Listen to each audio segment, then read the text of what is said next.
Saya, Duki Ramadhanil, saya ingin menceritakan seorang filosof yang hidup lebih dari 2000 tahun yang lalu. Namanya adalah Socrates. Dan ia dikenal karena metode pertanyaan yang unik dan cara berpikir yang sangat relevan di masa sekarang. Socrates lahir di Athena, Yunani, sekitar 470 sebelum Masehi. Ia tidak memiliki pendidikan formal, tetapi ia sangat dipengaruhi oleh filsafat dan budaya Yunani kuno. Socrates percaya bahwa tujuan utama hidup adalah mencari kebenaran dan hikmat. Ia berpendapat bahwa orang harus terus belajar dan meningkatkan dirinya melalui proses introspeksi dan diskusi. Socrates dikenal karena metode pertanyaan yang ia gunakan untuk membantu orang lain mencari kebenaran.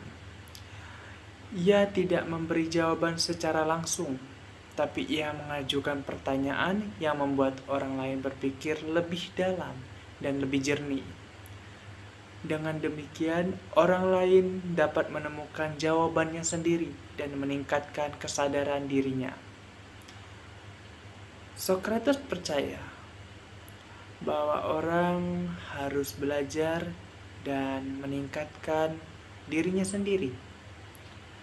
Ia berpendapat bahwa orang harus memahami diri sendiri dan memahami diri sendiri sebelum memahami dunia di sekitar. Ia juga percaya bahwa harus mengekstraksi kebenaran dan tidak percaya pada apa yang dikatakan orang lain tanpa ekstrak. Socrates juga dikenal karena kesetiaannya pada nilai-nilai dan prinsip-prinsip. Ia tidak mau menyerah pada tekanan ancaman, bahkan ketika ia dihukum mati oleh pemerintah Athena pada saat itu. Ia percaya bahwa orang harus berani mengungkapkan kebenaran meskipun itu sulit. Kisah Socrates adalah tentang pentingnya mencari kebenaran, meningkatkan diri sendiri, dan menyaring kebenaran. Ia menunjukkan bahwa filsafat bukan hanya tentang teori-teori, tetapi juga tentang cara berpikir dan berbuat yang tepat. Socrates juga memiliki beberapa murid yang terkenal seperti Plato dan Aristoteles. Mereka menjadi filsafat dan filsuf yang sangat berpengaruh dan sangat membantu mengembangkan filsafat Yunani kuno. Dan Socrates meninggal pada tahun 399 sebelum Masehi. Tetapi ide dan metode yang ia gunakan masih sangat relevan pada masa sekarang. Ia menunjukkan bahwa filsafat bukan hanya tentang masa lalu, tetapi juga tentang masa depan. Dan bagaimana jika kita dapat meningkatkan diri sendiri dan mencari kebenaran. Pemikiran Socrates sang kritis membuatnya ditangkap, dipenjara, dan dihukum mati. Karena pada masa itu Socrates mulai meragukan dewa, dikarenakan pemikirannya yang bersifat logis dan tidak percaya pada sesuatu yang tidak masuk di akal. Pemberian hukuman mati ini merupakan hasil tuduhan dari kaum sofis. Socrates kemudian dihukum mati pada tahun 399 sebelum Masehi dengan meminum racun. Pemikiran Socrates dan metode pertanyaan yang ia gunakan masih sangat relevan pada masa sekarang.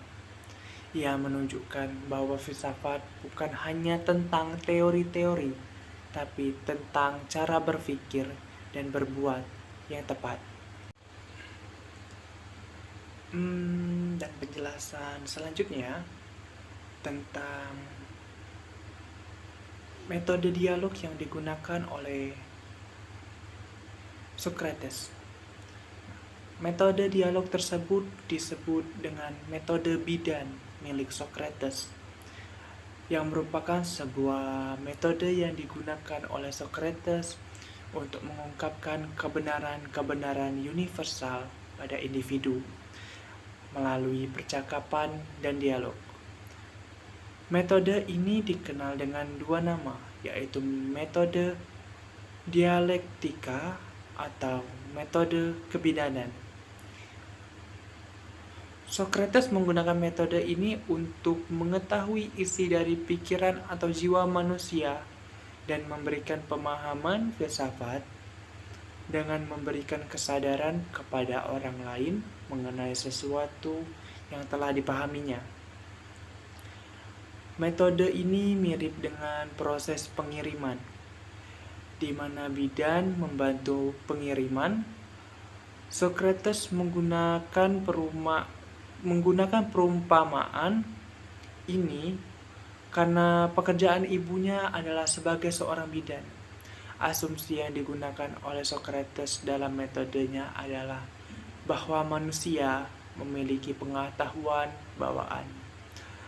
Dalam metode ini Socrates memberikan pertanyaan-pertanyaan yang membuat orang lain berpikir lebih lama dan lebih jernih. Ia tidak memberikan jawaban secara langsung, tetapi mengajukan pertanyaan yang membuat orang lain menemukan jawabannya sendiri. Tujuan dari metode ini adalah untuk mengetahui isi pikiran dan jiwa manusia dan memberikan pemahaman filsafat. Metode ini juga digunakan untuk mengajar orang mencari kebenaran. Socrates percaya bahwa kebenaran tidak dapat ditemukan melalui retorika, tetapi melalui dialog percakapan. Ia berpendapat bahwa kebenaran harus ditemukan melalui proses introspeksi dan refleksi diri. Dalam metode ini, Socrates menggunakan metode induktif, di mana ia memulai dengan pertanyaan-pertanyaan yang sederhana dan kemudian meningkat ke tingkatan yang lebih sulit. Ia juga menggunakan metode dialektika, di mana ia menggunakan logika dan argumentasi untuk membantu orang lain menemukan kebenaran. Tetapi tidak hanya itu. Ada salah satu idiom terkenal milik Socrates, yaitu gnoti seuton, atau kenalilah dirimu. Pernyataan ini berarti kenalilah dirimu sendiri dan jangan berlebihan. Dan terdapat pada kuil Oracle di Delphi, Dewa Apollo. Pernyataan ini mengingatkan kita tentang pentingnya kesadaran terhadap diri sendiri atau sadar diri. Kesadaran untuk lebih mengenal siapa diri kita menjadi hal penting saat ini, terutama di era disrupsi, di mana kita lebih sibuk melihat sesuatu di luar diri kita sendiri.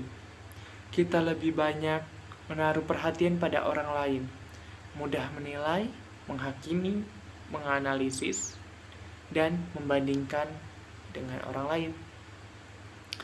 Efeknya antara orang lain mudah terbawa atau dipengaruhi oleh sesuatu di luar sana. Kita lebih banyak dikendalikan oleh kenyataan sekitar.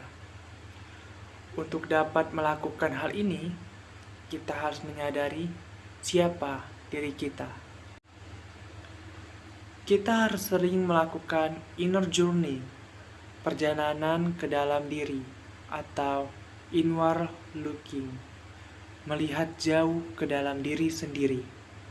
Perjalanan ke dalam ini menjadikan kita sadar diri tentang siapa kita, dari mana kita berasal, tujuan hidup kita kemana, dan sekarang kita dalam posisi seperti apa.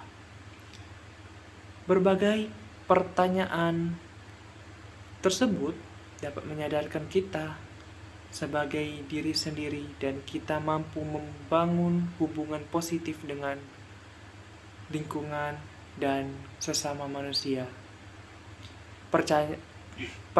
Pernyataan ini juga terkait dengan konsep mengenal diri sendiri yang dijelaskan oleh filsafat Stoicisme dan tradisi Buddha. Filsafat Stoicisme dan tradisi Buddha menjunjung pengetahuan diri dan mengembangkan praktik seperti reproduksi untuk memelihara kesadaran mengenai kondisi-kondisi mental. Menurut Iqbal, seorang filosof dan penyiar asal Indonesia Pakistan, kita dapat mempunyai kesadaran mistik yang di antara ciri-cirinya adalah kita larut dalam cakra negara. Lawan dari kesadaran ini adalah kesadaran profetik. Kesadaran profetik. Kesadaran profetik adalah ketika satwa liar larut dalam diri kita. Jika kesadaran mistik kita dikendalikan oleh realitas sekitar, maka kesadaran profetik kita akan mengendalikan realitas sekitar. Dengan demikian, penyataan Gnosis Seuton dan yang dikenal lebih sebagai kenalilah dirimu sendiri. Walaupun pemikiran yang diberikan oleh Socrates bisa dikatakan telah bagus, tapi tetap saja ada beberapa pihak yang mengkritik tentang pemikiran Socrates itu sendiri. Contohnya kritik dari Nietzsche yang mengkritik tentang atas rumusan rasio sama dengan keutamaan sama dengan kebahagiaan sebagai persamaan yang aneh dan tidak jelas. Nietzsche juga menanyakan apakah kebahagiaan mencakup semua hal yang menjadi kepentingan rasional seseorang dan apakah keutamaan dapat dijadikan prioritas atas klaim tindakan atau pilihan. Dan kritik selanjutnya ada kritik yang diberikan oleh eudaimonia. Kritik lainnya terhadap Socrates berhubungan dengan konsep eudaimonia yang diterjemahkan sebagai kebahagiaan atau kemajuan manusia. Kritik ini mengatakan bahwa Socrates tidak memberikan penjelasan rinci tentang apa yang baik bagi manusia, sehingga meninggalkan kesulitan untuk menentukan apakah kebahagiaan mencakup semua hal yang menjadi kepentingan rasional seseorang. Alasan saya memilih Socrates sebagai tokoh filsafat yang saya review itu juga dikarenakan Socrates adalah orang yang tidak mempercayai mitos dan bertumpu kepada ilmu filsafat dan pengetahuan untuk mencari sesuatu yang tidak diketahui pada masa itu. Socrates juga memiliki pribadi yang kuat tentang ingin mengungkapkan kebenaran-kebenaran walaupun ia harus dihukum mati pada akhirnya. Dan teori yang diberikan oleh Socrates sangat relevan untuk masa sekarang. Teori yang menggunakan yang bertumpu pada manusia, bukan alam. Mungkin inilah akhir dari video yang dapat saya buat. Pesan-pesan yang dapat saya katakan bahwa pemikiran filsafat adalah pemikiran teori yang tidak dapat percaya kepada mitos. Itu adalah hasil pemikiran dari Socrates. Pikiran filsafat sendiri berorientasi pada ilmu pengetahuan dan pemecahan masalah yang menggunakan pemikiran logis. Ya, mungkin itulah penjelasan singkat tentang Socrates. Terima kasih dan sampai jumpa.